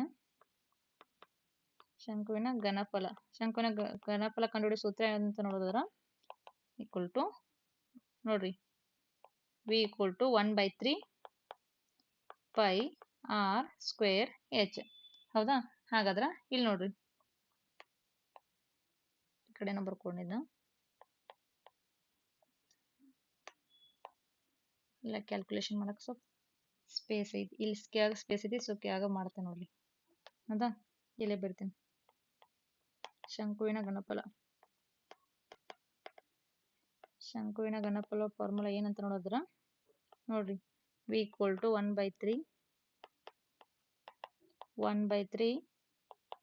pi r square h. ಹೌದಾ, ಹಾಗಾದ್ರ ಇಲ್ಲಿ ನೋಡ್ರಿ 1/3 ಆಸ್ ಇಟ್ ಇಸ್ ಬೇಕ್ರಿ. ಪೈ ಆರ್ ಸ್ಕ್ವೇರ್ ವ್ಯಾಲ್ಯೂ ಎಷ್ಟಂತ ಕೊಟ್ಟಾರ ಅವ್ರ, ಇಂಟು 49 ಪೈ. ಹೌದಾ, ಆನ್ಸರು ನೋಡ್ರಿ 49 ಅಂತ ಐತಿ. ಹಾಗಾದ್ರೆ ನೆಕ್ಸ್ಟ್ ಈ ಪೈ ಬಿಡ್ರಿ, ಆಮೇಲೆ ನೋಡೋಣ. ಇಂಟು ಎಚ್ ಎಷ್ಟು ಕೊಟ್ಟಾರ 12 ಅಂತ ಕೊಟ್ಟಾರ. ಹಾಗಾದ್ರೆ ಇಲ್ಲಿ ನೋಡ್ರಿ 3 1 3 4. ಹಾಗಾದ್ರೆ ಇಲ್ಲಿ ಎಷ್ಟು ಉಳಿತು 49 ಇಂಟು 4 ಉಳಿತ. ಹಾಗಾದ್ರೆ 49 ಇಂಟು 4 ಮಾಡಿದ್ರೆ ಎಷ್ಟು ಬರ್ತೈತೆ ಅಂತ ನೋಡಿದ್ರ 49 ಇಂಟು 4 4 36, 4 16, 19 ಅಂದ್ರೆ 196. ಇಲ್ಲಿ ನೋಡ್ರಿ ಅಂದ್ರೆ ಇದ್ರದ್ದು ಎಷ್ಟೈತಿ ವ್ಯಾಲ್ಯೂ 49 ಪೈ ಇತ್ಲ, ಸೊ ಪೈ ಸೆಂಟಿಮೀಟರ್ ಕ್ಯೂಬ್. ಹಾಗಾದ್ರೆ ಶಂಕುವಿನ ಘನಫಲ ಎಷ್ಟು ಬಂತಂತ ನೋಡಿದ್ರೆ 196 pi centimetre cube. Option 4 is the right answer ಅಂತ ಹೇಳ್ಬೋದು ನೋಡ್ರಿ. 196 pi centimetre cube. Option 4 is the right answer ಅಂತ ಹೇಳ್ಬೋದು. ಮುಂದಿನ ಪ್ರಶ್ನೆ, 4ನೇ ಪ್ರಶ್ನೆ. The three numbers are in the ratio 1:2:3 and then sum of the square is equal to 896. 1:2:3 ಅನುಪಾತದಲ್ಲಿರುವ ಮೂರು ಸಂಖ್ಯೆಗಳ ವರ್ಗಗಳ ಮೊತ್ತವು 896ಕ್ಕೆ ಸಮ ಆದರೆ ಆ ಮೂರು ಸಂಖ್ಯೆಗಳು ಯಾವಂತ ಕೇಳಿದಾರ. Option 1 8, 16, 24, option 2 64, 128, 256, option 3 64, 256, 576, option 4 32, 128, 288. ಹಾಗಾದ್ರ ಇನ್ನು ಹೆಂಗೆ ಬಿಡಿಸೋದು ಅಂತ ನೋಡಿದ್ರೆ ಈಗ ಆಲ್ರೆಡಿ ಎಷ್ಟಂದ್ರೆ 3 ಸಂಖ್ಯೆಗಳ ಆ 3 ಸಂಖ್ಯೆಗಳ ಅನುಪಾತ ಕೊಟ್ಟಾರ 1:2:3 ಅಂತ ಕೊಟ್ಟಿದ್ದಾರೆ. ಹಾಗಾದ್ರೆ ಅದ್ರ ಮೊತ್ತ 3 ಸಂಖ್ಯೆಗಳ ವರ್ಗಗಳ ಮೊತ್ತ ಎದಕ್ಕೆ ಸಮ ಐತೆ ಅಂತ ನೋಡಿದ್ರೆ 896ಕ್ಕೆ ಸಮ ಐತಿ. ಸೊ ಹಾಗಾದ್ರೆ ಆ ಸಂಖ್ಯೆ 3 ಸಂಖ್ಯೆ ಯಾವ ಅಂತ ನೋಡಿದ್ರೆ ಇಲ್ಲಿ ನೋಡ್ರಿ ಫಸ್ಟ್ ಆ 3 ಸಂಖ್ಯೆಗಳ ಇಲ್ಲಿ ಬರ್ಕೊಂಡು ಸಂಖ್ಯೆಗಳು ಗೊತ್ತಿಲ್ಲ. ಸೊ ಆ ಸಂಖ್ಯೆನ ಕಂಡಿಡ್ಬೇಕು. 1x ಅಂದ್ರೆ 1:2:3 ಕೊಟ್ಟಾರಲ್ಲ ಈಗ ಅದನ್ನ 1 into x 2 into x next ಇದು ಪ್ಲಸ್ ಯಾಕಂದ್ರೆ ಕೂಡಿಸಿ ಹೇಳಿದಾರಲ್ಲ plus 3 into x equal to ಎಷ್ಟೈತಿ ಎಷ್ಟು ಆಕೈತಿ ಅಂದ್ರೆ 396 ಆಗುತ್ತೆ. ಹಾಗಾದ್ರೆ ಇವನ್ನ ಆ 3 ಸಂಖ್ಯೆಗಳನ್ನ ಏನ್ ಮಾಡಿದಾರ ಕೂಡ್ಸಕ್ ನಮ್ಗೆ ಇದ್ರ ವರ್ಗ ಹೇಳಿದಾರೆ. ಇದು 1x ಅಂದ್ರೆ ಇದು ಸ್ಕ್ವೇರ್ ನೆಕ್ಸ್ಟ್ 2x ಸ್ಕ್ವೇರ್ ಯಾಕಂದ್ರೆ 3 ಸಂಖ್ಯೆಗಳನ್ನ ಸ್ಕ್ವೇರ್ ಮಾಡಕ್ ಹೇಳಿದಾರೆ ನಮ್ಗೆ. ಅದು 3 ಸಂಖ್ಯೆಗಳ ವರ್ಗಗಳ ಮೊತ್ತ ಎದಕ್ಕೆ ಸಮ ಐತಿ ಅಂದ್ರೆ 896 ಸಮ ಐತಿ. ಹಾಗಾದ್ರೆ 1 into x ನೋಡ್ರಿ 1 into 1 ಸ್ಕ್ವೇರ್ ಅಂದ್ರೆ 1 x ಸ್ಕ್ವೇರ್ ಹೌದಾ. ಅದೇ ತರ 2 into 2 ಸ್ಕ್ವೇರ್ ಅಂದ್ರೆ 4x ಸ್ಕ್ವೇರ್ ಪ್ಲಸ್ 3 ಸ್ಕ್ವೇರ್ ಅಂದ್ರೆ 9x ಸ್ಕ್ವೇರ್ ಈಕ್ವಲ್ ಟು ಎಷ್ಟಾಯ್ತು 896. ಹಾಗಾದ್ರೆ ಇವ್ ನೋಡ್ರಿ 1x ಸ್ಕ್ವೇರ್ 4x ಅಂದ್ರೆ 5x ಸ್ಕ್ವೇರ್ ಆಯ್ತು. ನೆಕ್ಸ್ಟ್ 9x ಸ್ಕ್ವೇರ್ ಕೂಡಿಸಿ ಎಷ್ಟಾಯ್ತು 14x ಸ್ಕ್ವೇರ್ ಹೌದಾ. ಹಾಗಾದ್ರೆ 14x ಸ್ಕ್ವೇರ್ ಈಕ್ವಲ್ ಟು 896. ನಮ್ಗಿಲ್ಲಿ ಎಕ್ಸ್ ವ್ಯಾಲ್ಯೂ ಬೇಕು. ಎಕ್ಸ್ ವ್ಯಾಲ್ಯೂ ಕಂಡಿದ್ರೆ ಆಟೋಮೆಟಿಕ್ ಗೊತ್ತಾಗುತ್ತೆ. ಹಾಗಾದ್ರೆ ಎಕ್ಸ್ ಸ್ಕ್ವೇರ್ ಈಕ್ವಲ್ ಟು ನೋಡ್ರಿ 896 ಡಿವೈಡೆಡ್ ಬೈ 14 ಮಾಡ್ಬೋದು ಹೌದಾ. ಹಾಗಾದ್ರೆ ಇಲ್ಲಿ ನೋಡ್ರಿ ಕ್ಯಾನ್ಸಲ್ ಐತಲ್ಲೇ ಮಾಡ್ಬೋದು ನೋಡ್ರಿ. 14 ಮಾಡ್ಬಿಡಿ ಡೈರೆಕ್ಟ್. 14 ಒಂದ್ಲೆ 14 14 ಆರ್ಲೆ 72 ಹೌದಾ. 14 5 70 14 84 ಅಂದ್ರೆ ಎಷ್ಟು ಉಳಿತಿಲ್ಲಿ 5 ಉಳಿತು. 5 ಅಂದ್ರೆ 56 ಆತ. ಸೊ 14 4 56. ಹಾಗಾದ್ರೆ ಎಕ್ಸ್ ಸ್ಕ್ವೇರ್ ಈಕ್ವಲ್ ಟು ಎಷ್ಟು ಬಂತು 64 ಬಂತು ಹೌದಾ. ಹಾಗಾದ್ರೆ x equal to square root of 64. ಹಾಗಾದ್ರೆ ಎಕ್ಸ್ ಸ್ಕ್ವೇರ್ ರೂಟ್ ಆಫ್ 64 ಎತ್ತರ ವ್ಯಾಲ್ಯೂ 8 ವ್ಯಾಲ್ಯೂ ಆತ. ಹಾಗಾದ್ರೆ ಎಕ್ಸ್ ಅನ್ನೋದು ಎಷ್ಟು ಆತ ಈಗ 8 ಆತ. ಸೊ ಹಾಗಾದ್ರೆ ಇಲ್ಲಿ ನೋಡ್ರಿ ಎಕ್ಸ್ ಅಂದ್ರೆ 8 ಆತ. ಎಕ್ಸ್ ಆತ 1 into x equal to 1 into ನಿಮಿಷ 1 into 8 equal to 8. Next 2 into x 2 into 8 equal to 16. Next 3 into x 3 into 8 equal to 8 ಮೂಲೆ 24. ಸೊ ಹಾಗಾದ್ರೆ ಆ 3 ಸಂಖ್ಯೆ ಯಾವ್ಯಾವ ಅಂತ ನೋಡಿದ್ರೆ 8 8 16 24 ಇವು ಆ 3 ಸಂಖ್ಯೆಗಳು ಅಂತ ಹೇಳ್ಬೋದು. ಈ 3 ಸಂಖ್ಯೆಗಳ ವರ್ಗಗಳ ಮೊತ್ತವನ್ನು ಈ 3 ಸಂಖ್ಯೆಗಳ ವರ್ಗ ಮಾಡಿ ಅವನು ಕೂಡಿಸಿದ್ರ ಅದು ನಮ್ಗೆ 896 ಸಮ ಆಗುತ್ತೆ. ಬೇಕಾದ್ರೆ ಇಲ್ಲಿ ಮಾಡಿ ನೋಡ್ರಿ 8ರದ ವರ್ಗ 64 ನೆಕ್ಸ್ಟ್ 16ರದ ವರ್ಗ ನೋಡ್ರಿ 16 256 ನೆಕ್ಸ್ಟ್ 24ರದ 441 ಹೌದಾ. ಇಲ್ಲಿ ನೋಡ್ರಿ ಒಂದ್ ನಿಮಿಷ ಸಾರಿ ಇಲ್ಲ ಎಷ್ಟ 16 ವರ್ಗ 16 ಇಂಟು 16 16 ಆದ್ಲೆ 30 6 36 6 6 ನೆಕ್ಸ್ಟ್ 6 9 96 ಪ್ಲಸ್ 1 6 ನೆಕ್ಸ್ಟ್ 1 1 6 9 15 256 ಹಾ ಕರೆಕ್ಟ್ ಐತಿ. ಸೊ ಇನ್ನು ಕೂಡಿಸಿದ ನಮ್ಗೆ ಎಷ್ಟು ಬರ್ಬೇಕಂದ್ರ ಒಂದು ನಿಮಿಷ ಇನ್ನು 3 ಕೂಡಿಸಿದಾಗ ನಮ್ಗೆ ಎಷ್ಟು ಬರುತ್ತೆ ಸಾರಿ 5 ಎಷ್ಟ 24ರಲ್ಲ 21ರದಲ್ಲ 24ರದ ಸಾರಿ 24ರದ ಎಷ್ಟು ಬರ್ತೈತೆ ಅಂತ ನೋಡಿದ್ರೆ 576 ಬರುತ್ತೆ. ಸಾರಿ 24 ನಾನು ಮಿಸ್ಟೇಕ್ ಮಾಡೀನಿ 576 ಬರುತ್ತೆ ರೀ ಹೌದಾ. 6 6 16 10 16 ನೆಕ್ಸ್ಟ್ 6 5 11 11 12 12 12 9 7 19 ನೆಕ್ಸ್ಟ್ 7 8 856 ಬಂತು ನೋಡ್ರಿ. ಇವು ಮೂರದ್ದು ವರ್ಗ ಮಾಡಿದ್ರೆ ಇಷ್ಟು ಬರುತ್ತೆ. ಹಾಗಾದ್ರೆ option 1 is the right answer ಅಂತ ಹೇಳ್ಬೋದು. Option 1 is the right answer ಅಂತ ಹೇಳ್ಬೋದು. ಎಲ್ಲರಿಗೂ ಅರ್ಥ ಆಯ್ತು ಅನ್ಕೊಂಡೇನಿ. ನೆಕ್ಸ್ಟ್ 101ನೇ ಪ್ರಶ್ನೆ the distance between origin at a point minus A and A is ಬಿಂದು ಮೈನಸ್ ಎ ಮತ್ತು ಮೂಲ ಬಿಂದುವಿನ ನಡುವಿನ ದೂರವು ಆಪ್ಷನ್ 1 2a ಮಾನ, ಆಪ್ಷನ್ 2 0 ಮಾನ, option 3 square root of 2a ಮಾನ, ಆಪ್ಷನ್ 4 a ನೋಡ್ರಿ a ಸ್ಕ್ವೇರ್ ರೂಟ್ ಆಫ್ 2 ಮಾನ. ಹಾಗಾದ್ರೆ ಇದು ನೋಡ್ರಿ ಮೂಲ ಬಿಂದುವಿನಿಂದ ಯಾವುದೇ ಒಂದು ಸಂಖ್ಯೆ ಕಂಡುಹಿಡಬೇಕಾದ್ರೆ ನಾವು ಡಿಸ್ಟೆನ್ಸ್ ಫಾರ್ಮುಲಾ ಅಪ್ಲೈ ಮಾಡ್ಬೇಕಾಗ್ತೈತಿ. ಇದು ನಮ್ದು ಇದು ನಾವು ಗ್ರಾಫ್ ಹಾಕುವಾಗ ನೋಡ್ರಿ ಗ್ರಾಫ್ ಹಾಕುವಾಗ ಇದು 0 ಇದು ಎಕ್ಸ್ ಇದು ಎಕ್ಸ್ ಡ್ಯಾಶ್ ಮಾಡ್ತೀವಿ ಇದು ಎಕ್ಸ್ ಮಾಡ್ತೀವಿ ಇದು ನೆಕ್ಸ್ಟ್ ವೈ ಡ್ಯಾಶ್ ಮಾಡ್ತೀವಿ. ಹಾಗಾದ್ರೆ ಇದು ನಮ್ದು ಮೂಲ ಬಿಂದು ಇದೆ. ಈ ಮೂಲ ಬಿಂದುವಿನಿಂದ ಯಾವ್ದೋ ಈ ಗ್ರಾಫ್ ಲೈನ್ ಯಾವ್ದೋ ಒಂದು ಇದನ್ನ ಕಂಡು ಹಿಡಿಬೇಕಂದ್ರೆ ನಾವೇನ್ ಮಾಡ್ತೀವಿ ಡಿಸ್ಟೆನ್ಸ್ ಫಾರ್ಮುಲಾ ಅಪ್ಲೈ ಮಾಡ್ತೀವಿ. ಹಾಗಾದ್ರೆ ಇಲ್ಲಿ ನೋಡ್ರಿ ಅಲ್ಲಿ ಮೈನಸ್ ಎ ಮತ್ತೆ ಎ ಇಲ್ಲೆಲ್ಲ ಏನಾಗ್ತಾವ ಪ್ಲಸ್ ಸಂಖ್ಯೆಗಳು ಬರ್ತಾವ. ಇದು ನೋಡ್ರಿ ಇದು ಪ್ಲಸ್ ಬರ್ತದೆ, ಇಲ್ಲಿ ಮೈನಸ್ ಬರುತ್ತೆ, ಇಲ್ಲಿ ಮೈನಸ್, ಇಲ್ಲಿ ಅಗೇನ್ ಪ್ಲಸ್, ಇಲ್ಲಿ ಮೈನಸ್ ಬರ್ತದೆ. ಹಾಗಾದ್ರೆ ಇಲ್ಲಿ ಏನದ ಮೈನಸ್ ಎ ಮತ್ತ ಎ ಅದಾವ, ಇಲ್ಲಿ ಎಲ್ಲೋ ಐತದ ಮೈನಸ್ ಎ ಮತ್ತೆ ಎ ಅಂತ ಹೇಳ್ಬೋದು. ಹಾಗಾದ್ರೆ ಇದು ನಮ್ದು ಏನಾಗುತ್ತೆ, ಇಲ್ಲಿಂದ ನಾವು ಡಿಸ್ಟೆನ್ಸ್ ಕಂಡು ಹಿಡ್ಬೇಕಾದ್ರೆ ಇದು ನೋಡಿ ಇದು ಎಕ್ಸ್ ಆಗುತ್ತೆ, ಇದು ವಾಯ್ ಆಗುತ್ತೆ. ಹೌದಾ, ಇದು ವಾಯ್ ಆಗುತ್ತೆ. ಹಾಗಾದ್ರೆ ನಾವು ಡಿಸ್ಟೆನ್ಸ್ ಫಾರ್ಮುಲಾ ಅಪ್ಲೈ ಮಾಡಿದ್ರೆ d equal to square root of x square plus y square ಅಂತ ಮಾಡ್ಬೋದು. ಹೌದಾ, ಹಾಗಾದ್ರೆ ಎಕ್ಸ್ ಅನ್ನೋದು ಯಾವ್ದೇನಿಲ್ಲ minus a square plus y ಅಂದ್ರೆ ಎ ಸ್ಕ್ವೇರ್. ಹಾಗಾದ್ರೆ ಇಲ್ಲಿ ನೋಡಿ ಮೈನಸ್ ಎ ಸ್ಕ್ವೇರ್ ಅಂದ್ರೆ ಅಗೇನ್ ಏನಂತ ಹೇಳ್ಬೋದು. ಹೌದಾ, ಸ್ಕ್ವೇರ್ ರೂಟ್ ಆಫ್ ನೆಕ್ಸ್ಟ್ ನೋಡಿ ಮೈನಸ್ ಎ ಸ್ಕ್ವೇರ್ ಅಂದ್ರೆ ಇದು ನೋಡ್ರಿ minus a into minus a ಮಾಡ್ರೆ ಏನು ಬರ್ತೈತಿ ಪ್ಲಸ್ ಎ ಆಗುತ್ತೆ, ಪ್ಲಸ್ ಎ ಸ್ಕ್ವೇರ್ ಆಗುತ್ತೆ. ಸೊ ಹಾಗಾದ್ರೆ ಇದು ನೋಡಿ ಮೈನಸ್ ಎ ಸ್ಕ್ವೇರ್ ಇದು ಏನಾಗುತ್ತೆ ಎ ಸ್ಕ್ವೇರ್ ಪ್ಲಸ್ ಅದೇ ತರ ಇದು ಅಗೇನ್ ಎ ಸ್ಕ್ವೇರ್. ಹೌದಾ, ಈಗ ನೋಡ್ರಿ A square plus a square ಅಂದ್ರೆ ಸ್ಕ್ವೇರ್ ರೂಟ್ ಆಫ್ ನೋಡ್ರಿ ಎ ಸ್ಕ್ವೇರ್ ಅಂದ್ರೆ 2 ಎ ಸ್ಕ್ವೇರ್ ಆಗುತ್ತೆ. ಇಲ್ಲಿ ಸ್ಕ್ವೇರ್ ರೂಟ್ ಸೆಪರೇಟ್ ಮಾಡೋಣ 2 into square root of a square. ಹೌದಾ, ಇಲ್ಲಿ ನೋಡ್ರಿ ಸ್ಕ್ವೇರ್ ರೂಟ ಕ್ಯಾನ್ಸಲ್ ಆಗುತ್ತಾ, ಏನು ಉಳಿತೈತಿ ಅಂತ ನೋಡಿದ್ರ ಸ್ಕ್ವೇರ್ ರೂಟ್ ಆಫ್ 2 ಎಷ್ಟು ಉಳಿತೈತಿ. ಹಾಗಾದ್ರೆ ಇದು ಹೆಂಗ್ ಬರಿಬೋದು ಎ ಸ್ಕ್ವೇರ್ ರೂಟ್ ಆಫ್ 2 ಬರಿಬೋದಾ. ಹಾಗಾದ್ರೆ option 4 is the right answer ಅಂತ ಹೇಳ್ಬೋದು. ನೋಡ್ರಿ ಎ ಸ್ಕ್ವೇರ್ ರೂಟ್ ಆಫ್ 2 ಮಾನ ಅಂತ ಹೇಳ್ಬೋದು ಉತ್ತರ. Minus a into minus a equal to ನೋಡಿ ಮೈನಸ್ ಇಂಟು ಮೈನಸ್ ಪ್ಲಸ್ ಆಗುತ್ತೆ. ಸೊ ಹಾಗಾಗಿ ಇದು ನಾವು ಅಪ್ಲೈ ಮಾಡಿದ್ದೇನೆ ಇಲ್ಲಿ. ಎಲ್ಲರಿಗೂ ಅರ್ಥ ಆಯ್ತು ಅನ್ಕೊಂಡೇನಿ. ಮುಂದಿನ ಪ್ರಶ್ನೆ 102ನೇ ಪ್ರಶ್ನೆ. The sum of the square of 2 consecutive multiples of 7 is 637. The numbers are 7 ಎರಡು ಕ್ರಮಾನುಗತ ಗುಣಕಗಳ ವರ್ಗಗಳ ಮೊತ್ತವು 637 ಆದರೆ ಆ ಸಂಖ್ಯೆಗಳು ನೋಡಿ 7ರ ಮಗ್ಗಿಲಿಂದ ಭಾಗವಾಗುವಂತ ಯಾವುದೇ ಎರಡು ಕ್ರಮಾನುಗತ ಸಂಖ್ಯೆಗಳ ಗುಣಗಳ ವರ್ಗಗಳ ಮೊತ್ತ ಎದಕ್ಕೆ ಸಮ ಆಗತೈತಿ ಅಂದ್ರೆ 637ಕ್ಕೆ ಸಮ ಆಗತೈತಿ. ಹಾಗಾದ್ರೆ ಆ ಎರಡು ಸಂಖ್ಯೆಗಳು ಯಾವ ಅಂತ ಕೇಳಿದಾರೆ ಇಲ್ಲಿ. ಹಾಗಾದ್ರೆ ಆಪ್ಷನ್ 1 7 ಮತ್ತು 14, ಆಪ್ಷನ್ 2 14 ಮತ್ತು 21, ಆಪ್ಷನ್ 3 7 ಮತ್ತು 21, ಆಪ್ಷನ್ 4 21 ಮತ್ತು 28. ಹಾಗಾದ್ರೆ ಇಲ್ಲಿ ನೋಡ್ರಿ 7ರ ಮಗ್ಗಿಯಿಂದ ಭಾಗ ಹೋಗ್ಬೇಕು, ಅವೆರಡು ಸಂಖ್ಯೆ ಕ್ರಮಾನುಗತ ಇರಬೇಕಾ. ನೆಕ್ಸ್ಟ್ ಮತ್ತೆ ಅದ್ರ ವರ್ಗಗಳ ಮೊತ್ತ 637ಕ್ಕೆ ಸಮ ಆಗ್ಬೇಕು. ಹಾಗಾದ್ರೆ ಈಗ ಆಪ್ಷನ್ ತ್ರೋಣ ಮಾಡ್ಕೋತ ಹೋಗೋದ್ರ ನೋಡ್ರಿ 7 ಎರಡ್ಲೆ ನೆಕ್ಸ್ಟ್ ಕ್ರಮಾನುಗತ ಸಂಖ್ಯೆ ಐತಿ. ಹೌದಾ, ಈಗ 7 ಸ್ಕ್ವೇರ್ ಮಾಡ್ರೆ ಎಷ್ಟಾಗುತ್ತಾ 14 ಬರುತ್ತಾ. ಹೌದಾ, ಅದೇ ತರ ಈಗ 14 ಮಾಡ್ರ 14 ಸ್ಕ್ವೇರ್ 14 ಸ್ಕ್ವೇರ್ ಮಾಡ್ರ 196 ಬರುತ್ತಾ. ಇಲ್ಲಿ ನೋಡ್ರಿ 196 ಮೈನಸ್ 14 ಅಂದ್ರೆ 637 ಆಗಂಗಿಲ್ಲ. ಎಷ್ಟಾಗತ್ತ 10 11 ನೋಡಿ 210 ಬರುತ್ತಾ. ಹಾಗಾದ್ರೆ ಇದು ಆಪ್ಷನ್ ಅಲ್ಲ. ನೆಕ್ಸ್ಟ್ ಇದ್ ಮಾಡ್ರಿ 14 ಸ್ಕ್ವೇರ್ ಅಂದ್ರೆ 196. ನೆಕ್ಸ್ಟ್ ಅದೇ ತರ 21 ಸ್ಕ್ವೇರ್ ಮಾಡ್ರ 441 ಬರುತ್ತೆ. ಎರಡು ಕೂಡಿಸಿ 6 1 7 9 9 4 13.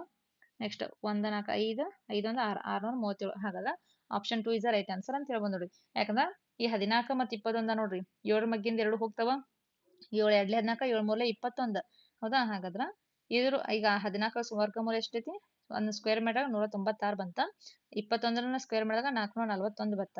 ಇವೆರಡು ಕೂಡಿಸಿದ ವರ್ಗಗಳ ಮೊತ್ತ ಹೇಳಿದಾರ ಅವರು. ವರ್ಗಗಳ ಮೊತ್ತ 637ಕ್ಕೆ ಸಮ. ಹಾಗಾದ್ರೆ 637ಕ್ಕೆ ಸಮ ಆಗಿತ್ತು. ಹಾಗಾದ್ರೆ option 2 is the right answer ಅಂತ ಹೇಳ್ಬೋದು ನೋಡ್ರಿ. ಅದೇ ತರ ಇದನ್ನು ಬೇಕಲ್ಲ ನೋಡಿ 7 14 ನೋಡ್ರಿ 7 14 21 441 ನೋಡಿ ಇದು ಕೂಡ ಆಗಂಗಿಲ್ಲ. 455 ಬರುತ್ತೆ. ಹಾಗಾದ್ರೆ ಇದು ಆಗಂಗಿಲ್ಲ. ಅದೇ ತರ ಇದು ಆಗಂಗಿಲ್ಲ. ಯಾಕಂದ್ರೆ ಈ ಸಂಖ್ಯೆನ ಹೆಚ್ಚಿಗೆ ಇದಾವೆ ಇದು ಕೂಡ ಆಗಂಗಿಲ್ಲ. ಇವಾಗ ಕ್ರಮಾನುಗತ ಇಲ್ಲ. 7 2 14 14 3 20 ನೋಡಿ 7 2 14 14 7 2 14 7 3 21 ಎರಡು ನಡ್ಕೊಂಡ್ ಸಂಖ್ಯೆ ಗ್ಯಾಪ್ ಇದೆ. ಅಂದ್ರೆ ಕಂಟಿನ್ಯೂಸ್ ಸಂಖ್ಯೆ ಇರಬೇಕು. ಈಗ 7 2 14 7 3 21 7 4 28 ಇವೆರಡು ಮಾಡಿದ್ರು ಕೂಡ ಇದ್ರದ್ದು 441 ನೋಡಿ ಇದು ಕೂಡ ಬರಂಗಿಲ್ಲ ಅಂತ ಹೇಳ್ಬೋದು. ಹಾಗಾದ್ರೆ option 1 is the right answer. Sorry, option 2 is the right answer ಅಂತ ಹೇಳ್ಬೋದು. ಎಲ್ಲರಿಗೂ ಅರ್ಥ ಆಯ್ತು ಅನ್ಕೊಂಡೇನು. ಮುಂದಿನ ಪ್ರಶ್ನೆ 103ನೇ ಪ್ರಶ್ನೆ. Box contains 40 electric bulbs out of which 20% of bulbs are defective. The probability of getting a good bulb is 40 ವಿದ್ಯುತ್ ಬಲ್ಬ್ಗಳಿರುವ ಬಾಕ್ಸ್ ನಲ್ಲಿ 20% ಬಲ್ಬ್ಗಳು ಏನಾಗಿದಾವ ದೋಷಪೂರಿತವಾಗಿವೆ. ಅದರಿಂದ ಉತ್ತಮವಾದ ಒಂದು ಬಲ್ಬ್ ಅನ್ನು ಪಡೆಯುವ ಸಂಭವನೀಯತೆ. ಇದು ಪ್ರೊಬ್ಯಾಬಿಲಿಟಿ ಮೇಲೆ ಪ್ರಾಬ್ಲಮ್ ಇದೆ. Option 1 4/5, option 2 1/4, option 3 1/5, option 4 1/3. ಹಾಗಾದ್ರ ಇಲ್ಲಿ ನೋಡ್ರಿ ಇಲ್ಲಿ 40 ವಿದ್ಯುತ್ ಬಲ್ಬ್ಗಳ ಒಂದು ಬಾಕ್ಸ್ ಐತಿ. ಆ ಬಾಕ್ಸ್ದಾಗ 20% ಅಂದ್ರೆ 100ಕ್ಕೆ 20% ಬಲ್ಬ್ಗಳು ಏನಾಗಿದಾವ ಡಿಫೆಕ್ಟಿವ್ ಅಂದ್ರ ಹಾಳಾಗಿದಾವ. ಅದ್ರಾಗ 100ಕ್ಕೆ 20% ಆದ್ರ 40ಕ್ಕೆ ಎಷ್ಟ ಆಗಿದೆ ಅಂತ ಫಸ್ಟ್ ಕಂಡು ಹಿಡ್ಬೇಕು. ಹಾಗಾದ್ರ ನೋಡಿ ಹೆಂಗ್ ಮಾಡ್ಬೋದು ಅಂದ್ರ 40 ಇಂಟು 20/100 ಅಂದ್ರೆ 100ಕ್ಕೆ 20 ಬಲ್ಬ್ಗಳು ಹಾಕಿದ 40ಕ್ಕೆ ಎಷ್ಟು ಹಾಳಾಗಿದೆ ಅಂತ ಚೆಕ್ ಮಾಡ್ಬೇಕು ಫಸ್ಟ್. ಈಗ ನೋಡ್ರಿ ಮಾಡ್ರ 21 25 ನೆಕ್ಸ್ಟ್ 5 5 ಎಂಟ್ಲೆ. ಹಾಗಾದ್ರೆ ಎಷ್ಟು ಬಲ್ಬ್ ಹಾಳಾಗಿದೆ ಅಂದ್ರ 40ಕ್ಕೆ 8 ಬಲ್ಬ್ಗಳು ಏನಾಗಿದಾವ ಹಾಳಾಗಿದಾವ ಅಂತ ಹೇಳ್ಬೋದು. ಹಾಳಾದ ಬಲ್ಬ್ ಅಂತ ಹೇಳ್ಬೋದು. ಹೌದಾ, ಹಾಳಾಗಿವೆ. ಹಾಗಾದ್ರ ಈಗ ನೋಡ್ರಿ 40ರಾಗ 8 ಬಲ್ಬ್ ಹಾಳಾಗಿದೆ ಅಂದ್ರೆ ಇನ್ನೆಷ್ಟು ಉಳಿದು 32 ಬಲ್ಬ್ಗಳು ಚಲೋ ಉಳ್ದಾವ ಅಂತ ಹೇಳ್ಬೋದು ನಾವೀಗ. ಯಾಕಂದ್ರೆ 40ರಾಗ 8 ಕಳೆದ್ರೆ ಎಷ್ಟು 40ರಾಗ 8 ಮೈನಸ್ ಮಾಡ್ರೆ 32 ಬಲ್ಬ್ ಒಳ್ಳೆಯ ಬಲ್ಬ್ ಅದಾವ ಅಂತ ಹೇಳ್ಬೋದು. ಹೌದಾ, ಇದು ನಮಗೆ ಇಲ್ಲಿ ಗೊತ್ತಾದ. ಹಾಗಾದ್ರ ಇಲ್ಲಿ ನೋಡ್ರಿ 40ರಾಗ ನಾವೇನ್ ಮಾಡಿದ್ವಿ ಇಲ್ಲಿ ಮೈನಸ್ ಮಾಡ್ಬೇಕಾದ್ರೆ ಇನ್ ಇನ್ನೊಂದು ಸ್ಟೆಪ್ ಇರ್ಕೋತೀನಿ ನೋಡ್ರಿ. ಒಳ್ಳೆಯ ಬಲ್ಬ್ಗಳ ಸಂಖ್ಯೆ ಅಂದ್ರೆ ಚಲೋ ಇದ್ದಂತ ಬಲ್ಬ್ಗಳು ಎಷ್ಟು ಅದಾವ ಅಂತ ನೋಡಿದ್ರ ಬಲ್ಬ್ಗಳ ಸಂಖ್ಯೆ 40ರಾಗ 8 ಮೈನಸ್ ಮಾಡಿದ್ರೆ ನಮ್ಗೆ ಎಷ್ಟು ಸಿಗುದಿಲ್ಲ ಅಷ್ಟು. 40ರಾಗ 8 ಅಂತೂ ಹಾಳಾಗಿದಾವ. ಹಾಗಾದ್ರೆ 32 ಬಲ್ಬ್ಗಳು ಚಲೋ ಅದಾವ ಅಂತ ಹೇಳ್ಬೋದು. ಹಾಗಾದ್ರೆ ಇದ್ರಾಗ ನೋಡು ಅದರಿಂದ ಉತ್ತಮವಾದ ಒಂದು ಬಲ್ಬ್ ಅನ್ನು ಪಡೆಯುವ ಸಂಭವನೀಯತೆ ಅದ್ರಾಗ ಎಷ್ಟೊಂದು ಸಂಭವನೀಯತೆ ಅಂದ್ರೆ ಚಲೋ ಬಲ್ಬ್ ಒಂದು ಬಲ್ಬ್ ನಂಗ ತೆಗಿಬೇಕು ಇವಾಗ. ಹಾಗಾದ್ರೆ probability of is equal to ನೋಡ್ರಿ ಎಷ್ಟು ಬಲ್ಬ್ ಅದಾವ ಈಗ 40 ಬಲ್ಬ್ದಾಗ. ಅಥವಾ ನಾವು ಚಲೋ ಬಲ್ಬ್ ತೆಗಿಬೇಕಾಗಿದ್ದು ಒಂದು ತೆಗಿಬೇಕಾಗಿತ್ತು. ಅದೇ ತರ ಅಥವಾ ಚಲೋ ಎಷ್ಟು ಅದಾವ ಈಗ 32 ಅದಾವ. ಈ 32 ಬಲ್ಬ್ದಾಗ ನಮ್ಗೆ ಒಂದು ಬಲ್ಬ್ ಮಾತ್ರ ತೆಗಿಬೇಕಾಗಿತ್ತು. ಹಾಗಾದ್ರೆ 32C1 ಈಕ್ವಲ್ ಟು 32 ಆಗತ್ತಾ. ಅದೇ ತರ 40C1 ಅಂದ್ರ ಇದು ವ್ಯಾಲ್ಯೂ 40 ಆಗತ್ತ. ಹಾಗಾದ್ರೆ ಇನ್ ಕ್ಯಾನ್ಸಲ್ ಮಾಡ್ಬೋದು ಇವಾಗ ನಾವು. ಎತ್ತಲೆ ಮಾಡ್ಬೋದು ಅಂತ ನೋಡಿದ್ರ ನೋಡಿ ಈಗ 8 8 4 32 8 5 40. ಹಾಗಾದ್ರ ಪ್ರೊಬ್ಯಾಬಿಲಿಟಿ 4/5. ಹಾಗಾದ್ರ P of P equal to ಎಷ್ಟು ಬಂತು ನೋಡೋ 4/5. ಹಾಗಾದ್ರೆ option 1 is the right answer ಅಂತ ಹೇಳ್ಬೋದು ನೋಡ್ರಿ. 4 ಅಂದ್ರೆ 5ರಾಗ 4 ಬಲ್ಬ್ ಅಂತ ಹಿಂಗೆ ಹೇಳ್ಬೋದಲ್ಲ. ಹಾಗಾದ್ರೆ ಚಲೋ ಬಲ್ಬ್ ತೆಗೆಯುವಂತ ಸಂಭವನೀಯತೆ ಎಷ್ಟು ಅಂತ ನೋಡಿದ್ರ 4/5 ಅಂತ ಹೇಳ್ಬೋದು. Option 1 is the right answer ಅಂತ ಹೇಳ್ಬೋದು. 104ನೇ ಪ್ರಶ್ನೆ. The value of x when 8 ಅನುಪಾತ x ಈಕ್ವಲ್ ಟು 17.6 ಅನುಪಾತ 72.6 ಈಸ್. ನೋಡ್ರಿ 8 ಅನುಪಾತ x ಒಂದು ವ್ಯಾಲ್ಯೂ ಗೊತ್ತಿಲ್ಲ ನಮಗೆ. ಈಕ್ವಲ್ ಟು ಎಷ್ಟೈತೆ ಅಂದ್ರೆ 2 ಅನುಪಾತ 17.6 ಅನುಪಾತ 72.6 ಅದರಲ್ಲಿ x ನ ಬೆಲೆ ಇದು x ನ ಬೆಲೆ ಕಂಡುಹಿಡಿಯಕ್ಕೆ ಆಪ್ಷನ್ 1 54.6 54.6 ಆಪ್ಷನ್ 2 66 ಆಪ್ಷನ್ 3 33 ಆಪ್ಷನ್ 4 159.72. ಹಾಗಾದ್ರ ಇಲ್ಲಿ ನೋಡ್ರಿ ಇವೆರಡು ಇದನ್ನ ಗುಣಾಕಾರ ಮಾಡ್ಬೋದು. ಈ ತರ ಅನುಪಾತ ಸಮಾನುಪಾತದ ಮೇಲೆ ಪ್ರಾಬ್ಲಮ್ ಇದು. ಹೌದಾ, ಹಾಗಾದ್ರೆ ಇದ್ರಾಗ ನಮ್ಗೆ ಎಕ್ಸ್ ವ್ಯಾಲ್ಯೂ ಕಂಡುಹಿಡ್ಬೇಕಾಯ್ತು. ಈಗ ಫಸ್ಟ್ ಈ ಎರಡು ಗುಣಾಕಾರ ಮಾಡ್ಕೋರಿ. ಎಕ್ಸ್ ಒಂದ್ ನಿಮಿಷ ನೋಡ್ರಿ x into 17.6 equal to 8 into 72.6 ಅಂತ ಬರ್ಕೋಬಹುದು. ಹಾಗಾದ್ರೆ ನಮ್ಗೆ ಏನ್ ಬೇಕಾದ್ರೆ ಎಕ್ಸ್ ಕಂಡು ಹಿಡಿಬೇಕಾಗಿದೆ. ಹಾಗಾದ್ರೆ 8 ಇಂಟು 72.6 ಡಿವೈಡೆಡ್ ಬೈ ಇದೇನಾಗುತ್ತಾ 17.6 ಆಗುತ್ತೆ. ಹಾಗಾದ್ರೆ ನೋಡ್ರಿ ಮೇಲೆ ಕೆಳಗೆ ಏನಾಗಿದೆ ಅಂದ್ರೆ ದಶಮಾಂಶ ಬಿಂದು ಒಂದು ಸ್ಥಾನಾಂತರಣ ಇದೆ. ಸೊ ಹಾಗಾದ್ರೆ ಇದು ನಾವ್ ಏನ್ ಮಾಡ್ಕೋಬಹುದು ಸಂಖ್ಯೆ ಮಾತ್ರ ಇಲ್ಲಿ ಬರ್ಕೊಳಕ್ ಬರ್ತೈತಿ. ಹಾಗಾದ್ರೆ x equal to 8 into 726 divided by 76 ಆಯ್ತು. ಹಾಗಾದ್ರೆ ಇಲ್ಲಿ ನಾವು ಕ್ಯಾನ್ಸಲ್ ಮಾಡ್ಬೇಕು ಇವಾಗ. ನೋಡ್ರಿ ಕ್ಯಾನ್ಸಲ್ ಮಾಡೋದಾದ್ರ ಎತ್ತಲೆ ಮಾಡ್ಬೋದು ಅಂತ ನೋಡೋದಾದ್ರ ನೋಡ್ರಿ 8 ಮಾಡ್ಬೋದಲ್ಲ. 8 1 8 8 2 16 1 ಉಳಿತು 8 2 16. ಅಗೇನ್ ಇಲ್ಲಿ ನೋಡಿ ಇದೆಲ್ಲ ಕ್ಯಾನ್ಸಲ್ ಆಗುತ್ತೆ ಅಂತ ನೋಡಿದ್ರ 22 11 11 2 ಮಾಡ್ಬೋದ್ರ. 11 2 22 ನೋಡ್ರಿ 11 ನಮ್ಗೆ ಎಷ್ಟೈತಿಲಿ ಎಷ್ಟು ಉಳಿತು 11 2 22 11 6 66 ಆಯ್ತು. 66 ಅಂದ್ರ ಮತ್ತೆ ಇಲ್ಲಿ ಎಷ್ಟು ಉಳಿತು ನಮ್ಗೆ ಇಲ್ಲಿ 66 67 68 69 70 71 60 11 6 66 ಆಯ್ತಲ್ಲ. ಸೊ ನೆಕ್ಸ್ಟ್ ಎಷ್ಟು ಉಳಿತು ಅಂದ್ರೆ 67 69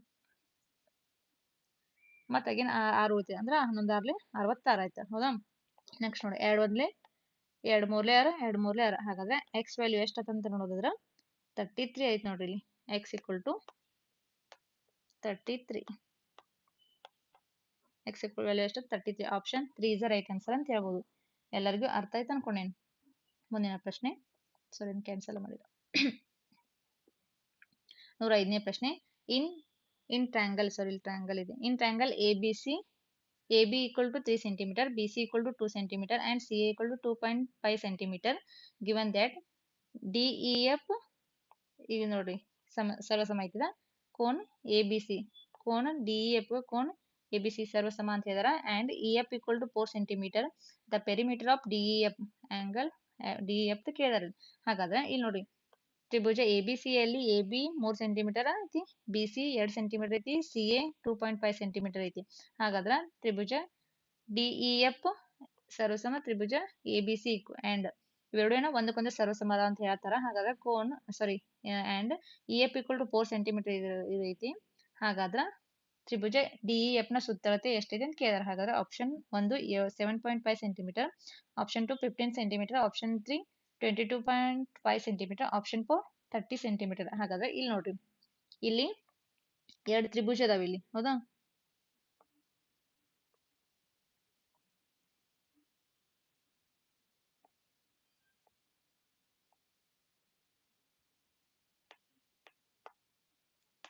ಇಲ್ಲಿ 2 ತ್ರಿಭುಜ ಅದಾವು. ಚೌಕಾಯ್ತು. ಸಾರಿ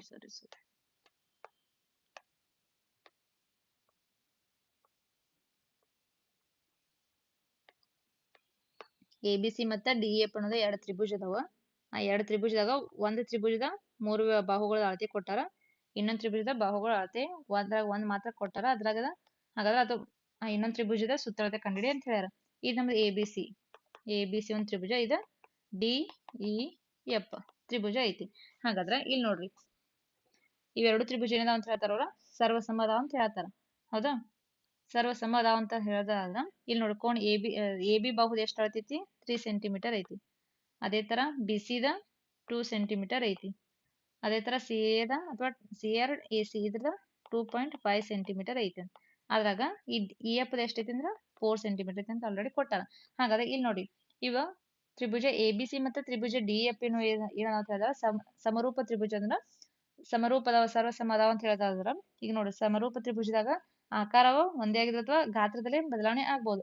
ಹಾಗಾದ್ರ ಅನುರೂಪ ಬಾಹುಗಳು ನೋಡ್ರಿ ಈ ಅನುರೂಪ ಬಾಹುಗಳ ಅನುಪಾತ ಏನಾಗಿರ್ತಾವ? ಸಮ ಇರ್ತಾವ. According to Thales theorem, Thales ನಿಯಮದ ಪ್ರಕಾರ ಎರಡು ತ್ರಿಭುಜಗಳ ಸರ್ವಸಮ ಅದಾವ ಅಂತ ನೋಡೋದಾದ್ರ ಆ ಎರಡು ತ್ರಿಭುಜದ ಒಂದು ತ್ರಿಭುಜದ ಅನುರೂಪ ಬಾಹು ಇನ್ನೊಂದು ತ್ರಿಭುಜದ ಅನುರೂಪ ಬಾಹುಕ ಸಮ ಇರ್ತೈತಿ ಥೇಲ್ಸ್ ನಿಯಮದ ಪ್ರಕಾರ, ಹೌದಾ? ಹಾಗಾದ್ರೆ ಇಲ್ಲಿ ಯಾವ ಬಾಹು ಯಾವ ಸಮ ಆಗತೈತಿ ಅಂತ ನೋಡಿದ್ರ AB ಎದಕ್ ಸಮ ಆಗತೈತಿ ಅಂದ್ರೆ D ಗೆ ಸಮ ಆಗತೈತಿ, ಹೌದಾ?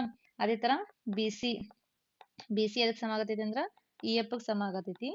ನೆಕ್ಸ್ಟ್ ಅದೇ ತರ AC ಆರ್ CA ಎದಕ್ ಸಮ ಆಗತೈತಿ ಅಂದ್ರ DF ಗ ಸಮ ಆಗತೈತಿ. ಹಾಗಾದ್ರೆ ಒಂದು ತ್ರಿಭುಜದ ಬಾಹುಗಳು ಇನ್ನೊಂದು ತ್ರಿಭುಜದ ಬಾಹುಗಳಿಗೆ ಸಮ ಅದಾವ. ಹಾಗಾದ್ರೆ ಇದೊಂದು ಸಮರೂಪ ತ್ರಿಭುಜ, ಸರ್ವಸಮ ತ್ರಿಭುಜ ಅಂತ ಹೇಳ್ಬೋದು. ಹಾಗಾದ್ರೆ ಇಲ್ಲಿ ನೋಡ್ರಿ ಈಗ BC ಎಷ್ಟೈತಿ? ಇಲ್ಲಿ 2 ಸೆಂಟಿಮೀಟರ್ ಐತಿ. ಆದ್ರೆ ಇಲ್ಲಿ EF ಎಷ್ಟೈತಿ? 4 ಸೆಂಟಿಮೀಟರ್ ಐತಿ. ಹಾಗಾದ್ರೆ ಎಷ್ಟು ಹೆಚ್ಚಾಗೈತಿ ಅಂದ್ರ 2% ಹೆಚ್ಚಾಗಿದೆ. ಅಂದ್ರ ನೋಡ್ರಿ 2 2 4 ಅಂದ್ರ 2ರಷ್ಟು ಹೆಚ್ಚಾಗೈತಿ. ಹಾಗಾದ್ರ ಇಲ್ಲಿ ನೋಡ್ರಿ BC ದ 2 ಯಾವ್ದ EF ಹೆಚ್ಚಾಗೈತಿ. ಹಾಗಾದ್ರ ಇಲ್ಲಿ ನೋಡ್ರಿ 2 × 2 4 ಆದ. ಅದೇ ತರ 3 × 2 ಅಂದ್ರೆ ಈಗ ನಮ್ಗ AB ಗೊತ್ತೈತಿ. AB 3 ಸೆಂಟಿಮೀಟರ್ ಅಂದ್ರ D ಎಷ್ಟಾಗಿದೆ?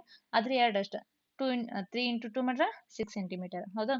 ಅದೇ ತರ ನೋಡ್ರಿ AC ಎಷ್ಟೈತಿ? 2.5 ಐತಿ. 2.5 × 2 ಮಾಡ್ರ 5 ಸೆಂಟಿಮೀಟರ್ ಆಗತ್ತ, ಹೌದಾ? ಹಾಗಾದ್ರೆ ಈ ತ್ರಿಭುಜ DEF ನ ಸುತ್ತಳತೆ ಎಷ್ಟೈತಿ ಅಂತ ಕೇಳಿದಾರ ಅವರು. ತ್ರಿಭುಜ DEF ಅದರ ಸುತ್ತಳತೆ ಕೇಳಿದಾರ, ಹೌದಾ? ಇಲ್ಲಿ ನಾವಿನ್ನ ಕೂಡಿಸಬಹುದು. ಏನೇನ್ ಮಾಡ್ಬೇಕು ಇವಾಗ? ನಮಗ ಸುತ್ತಳತೆ ಕಂಡುಹಿಡಿಯೋದನ್ನ ಕೂಡಿಸ್ಬೇಕಾಗತ್ತ. ನೋಡಿ AB ಎಷ್ಟೈತಿ? AB ಅಲ್ಲ DE ಮಾಡತ್ತೀನಿ ನಾನು, ಯಾಕಂದ್ರೆ ಎರಡನೇ ತ್ರಿಭುಜ ನೋಡಿದ್ನ. DE plus EF plus DF, ಹೌದಾ? DE ಎಷ್ಟೈತಿ ಇವಾಗ ನಮ್ದು? 6 ಸೆಂಟಿಮೀಟರ್ ಐತಿ. 6 ಸೆಂಟಿಮೀಟರ್ ಲಾಸ್ಟ್ ಬರಿತೀನಿ. 6 ಐತಿ. ಪ್ಲಸ್ EF ಎಷ್ಟೈತಿ? 4, DF 5 ಆತ. ಹಾಗಾದ್ರೆ 3 ಕೂಡಿಸಿದಾಗ ನಮ್ಗ ಅದರ ತ್ರಿಭುಜ DF ನ ಅಳತೆ ಸಿಗ್ತೈತಿ. 6 × 4 = 15 ಸೆಂಟಿಮೀಟರ್. ಹಾಗಾದ್ರೆ ತ್ರಿಭುಜ DEF ನ ಸುತ್ತಳತೆ ಎಷ್ಟೈತಿ ಅಂತ ನೋಡಿದ್ರ 15 ಸೆಂಟಿಮೀಟರ್ ಐತಿ ಅಂತ ಹೇಳ್ಬೋದು. ಆಪ್ಷನ್ 2 ಇಸ್ ರೈಟ್ ಆನ್ಸರ್ ಅಂತ ಹೇಳ್ಬೋದು ನೋಡ್ರಿ. ಯಾಕಂದ್ರೆ ಒಂದು ತ್ರಿಭುಜದ ಬಾಹುಗಳು ಇನ್ನೊಂದು ತ್ರಿಭುಜದ ಅನುರೂಪ ಬಾಹುಗಳು ಸಮ ಆಗಿರ್ತಾವ ಅಂತ ನಮಗ್ ಥೇಲ್ಸ್ ನಿಯಮದ ಪ್ರಕಾರ ಗೊತ್ತೈತಿ, ಹೌದಾ? ಯಾಕಂದ್ರೆ ಆ ಎರಡು ತ್ರಿಭುಜಗಳು ಸರ್ವಸಮ ಆದಾಗ ಒಂದು ತ್ರಿಭುಜದ ಬಾಹುಗಳು ಇನ್ನೊಂದು ತ್ರಿಭುಜದ ಅನುರೂಪ ಬಾಹುಗಳಿಗೆ ಸಮ ಇರ್ತವೆ ಅಂತ ಆಲ್ರೆಡಿ ಗೊತ್ತಿದೆ. ಇದೇ ಪ್ರಕಾರ ನಾವು ಏನ್ ಮಾಡ್ಬೋದು, ಇದನ್ನ ತ್ರಿಭುಜ DEF ನ ಅಳತೆ ಎಷ್ಟೈತೆ ಅಂತ ನೋಡಿದ್ರೆ 15 ಸೆಂಟಿಮೀಟರ್ ಐತಿ. ಹಾಗಾದ್ರೆ ನೋಡಿದ್ರಲ್ಲ ಸ್ನೇಹಿತರೆ, ಇಲ್ಲಿವರೆಗೂ 15 ಪ್ರಶ್ನೆ ನಾನು ಏನ್ ಮಾಡಿದೆ ಡಿಸ್ಕಸ್ ಮಾಡಿದೀನಿ. ಯಾರಾದ್ರೂ ವಿಡಿಯೋ ನನಗೆ ಇಷ್ಟ ಆಗಿದ್ರೆ, ಈ ವಿಡಿಯೋ ನಿಮ್ಗೆ ಇಷ್ಟ ಅನಿಸಿದ್ರೆ ಸಾಧ್ಯವಾದಷ್ಟು ಶೇರ್ ಮಾಡಿ, ಲೈಕ್ ಮಾಡಿ, ನಿಮ್ಮ ಅನಿಸಿಕೆ ಅಭಿಪ್ರಾಯನ ಕಮೆಂಟ್ ಬಾಕ್ಸ್ ನಲ್ಲಿ ಹಾಕಿ ಅಂತ ಹೇಳ್ತಾ ವಿಡಿಯೋ ನೋಡಿದ್ದಕ್ಕಾಗಿ ಧನ್ಯವಾದಗಳು.